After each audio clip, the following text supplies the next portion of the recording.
Syederalun sebanyak seratusan penari kolosal berkonsep Aceh, Cina memeriahkan Parade of Art, Science and Religion atau Paskal 13 yang digelar SMAN 10 Fajar Harapan di sekolah setempat pada Kamis 16 Januari 2025.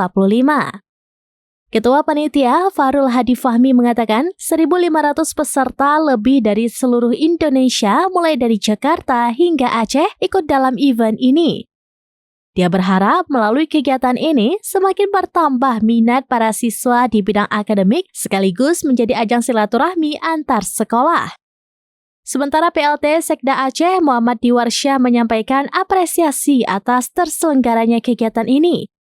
Atas nama pemerintah Aceh, dia mengungkapkan rasa bangga karena sudah menyediakan wadah strategis mengintegrasi seni, ilmu pengetahuan, dan agama.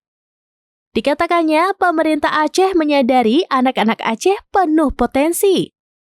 Makanya diperlukan wadah kreativitas dan akademis seperti Paskal 13 yang digelar SMAN 10 Fajar Harapan.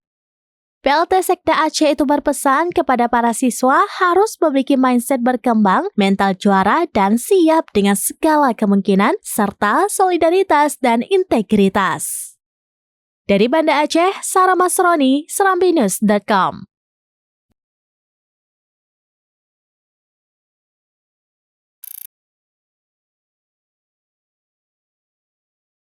Download Tribun X sekarang, menghadirkan lokal menjadi Indonesia.